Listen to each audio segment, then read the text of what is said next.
তার স্ত্রী শেষ সামান্য দুধে পানি মিশিয়ে পুরো বোতল ভরলেন। সেটাই ছিল পরিবারের সেদিনের একমাত্র খাবার। বাবা মেয়ের জন্য সবটুকু রেখে দিয়ে নিজে না খেয়ে কাজ খুঁজতে বের হলেন। ঘাটে গিয়ে দেখলেন অগণিত মানুষ কাজের আশায় ভিড় করেছে, কিন্তু দুর্ভাগ্যবশত জেমসকে কেউ নিল না। একসময় তিনি ছিলেন বক্সিং চ্যাম্পিয়ন, এখন সংসার চালাতেও পারছেন না। বাড়ি ফিরে দেখলেন ছেলে এক কোণে বসে আছে, টেবিলে একটি মাত্র সসেজ রাখা। জেমস কিছু বললেন না, ছেলেকে নিয়ে সেটি ফেরত দিলেন। ফেরার পথে ছেলে বলল তার বন্ধুকে পাঠিয়ে দেওয়া হয়েছে, সে ভয় পাচ্ছে, তাকেও হয়তো পাঠিয়ে দেওয়া হবে। জেমস তাকে প্রতিশ্রুতি দিতে বললেন আর কখনো এমন করবে না। ছেলে মাথা নাড়ল আর জেমস প্রতিশ্রুতি দিলেন তিনি কখনো সন্তানদের আলাদা করবেন না। ম্যানেজার তার জন্য একটি লড়াই জোগাড় করলেন, কিন্তু লড়াইয়ের আগে ধরা পড়ল তার হাত আঘাতপ্রাপ্ত। ম্যানেজার কিছু বললেন না, শুধু অতিরিক্ত ব্যান্ডেজ জড়ালেন সেই ডান হাতে। লড়াই ভয়াবহ হল, দর্শকেরা খেপে গেলেন, পপকর্ন আর চীনাবাদাম ছুঁড়ে মারলেন। জেমস হেরে গেলেন, টাকা পেলেন না, তার বক্সিং লাইসেন্সও কেড়ে নেওয়া হল।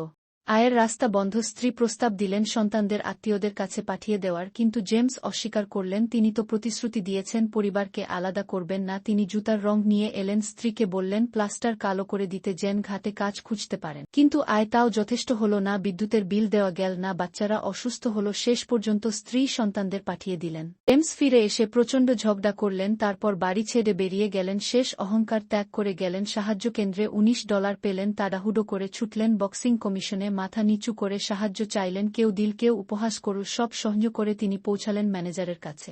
চোখ ভরা জল। ম্যানেজার কিছু জিজ্ঞেস করলেন না, বাকিটা টাকা নিজেই দিলেন। জেমস সন্তানদের ঘরে ফিরিয়ে আনলেন, পরিবার বেঁচে গেল কঠিন সময় থেকে। অল্পদিন পর ম্যানেজার আবার এলেন, তাকে বড় এক ম্যাচের সুযোগ দিলেন। প্রতিপক্ষ ছিল বিশ্বের দ্বিতীয় সেরা বক্সার, শুধু রিংয়ে উঠলেই $250। জেমস সঙ্গে সঙ্গে রাজি হলেন। লড়াইয়ের দিন ম্যানেজার শুনলেন তার পেট গর্জন করছে, বুঝলেন জেমস সারাদিন কিছু খাননি, এমনকি সাহায্যের সুপও না। তিনি দৌড়ে গিয়ে তার জন্য গরুর মাংস আর ভাত কিনলেন। জেমস এতটাই ক্ষুধার্ত ছিলেন যে ভদ্রতা ভুলে ক্ষুধার্ত কুকুরের মতো ঝুঁকে খাবার গিলে খেলেন। এখনও শেষ করতে পারেননি, এমন সময় লড়াই শুরু হয়ে গেল। প্রতিপক্ষ বিশাল শক্তিশালী, তার ঘুষি ছিল দ্রুত আর ভয়ঙ্কর। প্রথম আঘাতেই জেমস মাটিতে পড়ে গেলেন। চাইলে সেখানেই থেকে নিতে পারতেন, কিন্তু তিনি হেসে ধীরে ধীরে উঠে দাঁড়ালেন। জীবন তাকে ফেলে দিতে পারেনি, এক ঘুষি কিছুই নয়। তিনি কাছে গিয়ে লড়াই করলেন, আঘাত এড়ালেন না, পালালেন না, সব আঘাত সহ্য করলেন সুযোগের অপেক্ষায়। হঠাৎ তার ডান মুষ্টি ছুটে গিয়ে প্রতিপক্ষকে আঘাত করল। দর্শকরা উন্মাদ হয়ে উঠল। এক অলৌকিক ঘটনা ঘটল, তিনি জিতে গেলেন। তিনি বিশ্বের দ্বিতীয় সেরা বক্সারকে হারালেন। সেই